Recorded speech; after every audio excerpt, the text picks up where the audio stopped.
अब बात करते हैं महाराष्ट्र चुनावों की। आज जहां नामांकन वापस लेने का आखिरी दिन है, लेकिन उससे पहले महाराष्ट्र में चुनावी बयानबाजी का जोर चरम पर है। वहां पर पवार बनाम पवार और सेना बनाम सेना की जंग है।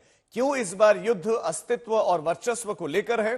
महायुति की उम्मीदवार शाइना एनसी को लेकर अब की बार वहां पर महिला सम्मान पर भी आर पार है।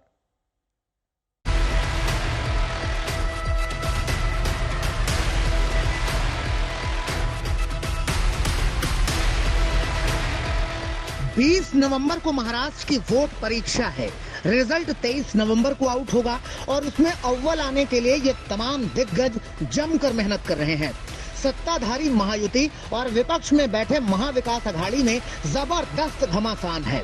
मुद्दों का पूरा आसमान है। बेरोजगारी, महंगाई, मराठा आरक्षण के अलावा गद्दार, महिला सम्मान, बागी उम्मीदवार जैसे विषयों का बोलबाला है। महाराष्ट्र चुनाव में सबकी नजर है शिवसेना शिंदे गुट बनाम उद्धव गुट और एनसीपी अजित गुट बनाम शरद पवार गुट की जंग पर। लोकसभा चुनाव में सीटों का पलड़ा महाविकास अघाड़ी के पक्ष में भारी रहा, जबकि महायुति को बड़ा झटका लगा। लिहाजा महाविकास अघाड़ी इस क्रम को बरकरार रखना चाहती है, तो महायुति इसे पलटने की कोशिश में है। महायुति के काम के बलबूते पे हम जनता के सामने जाएंगे। मुझे पूरा यकीन है कि 2.5 साल में जो नेगेटिविटी थी उसे हमने पूरे पॉजिटिविटी में बदलाव किया है और जो काम एंटी डेवलपमेंट ऐसा जो चेहरा था उसे हमने पॉजिटिविटी में बदला है। इसलिए लोग इस चुनाव में हमारे महायुति सरकार को फिर से जिताएंगे। भाजपा चुनाव हार रहा है ना। जब ऐसे नारे आते हैं चुनाव में तो समझ लीजिए बीजेपी हार रही है। इस बार पवार परिवार में भी अस्तित्व और वर्चस्व की जंग है। चाचा बनाम भतीजा में देखना है कि कौन किस पर भारी पड़ता है। महाराष्ट्र में विदर्भ से, मुंबई से, नंदुरबार से लोग आए हैं, मराठवाड़ा से, और बारामती विधानसभा से पूरे हर ग्राम पंचायत से लोग आए हुए हैं।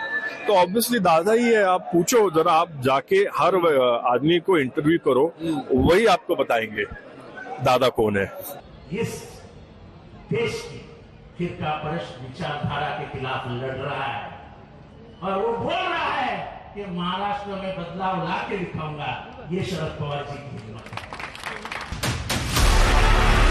मुंबा देवी से शिवसेना उम्मीदवार शाइना एनसी के खिलाफ उद्धव गुट के सांसद अरविंद सावंत के विवादित बोल पर अलग सियासी बखेड़ा शुरू हो गया है। हालांकि बवाल और एफआईआर के बाद अरविंद सावंत ने माफी तो मांग ली है, लेकिन शाइना ने नेता और माफी की नीयत पर ही सवाल उठा दिए हैं।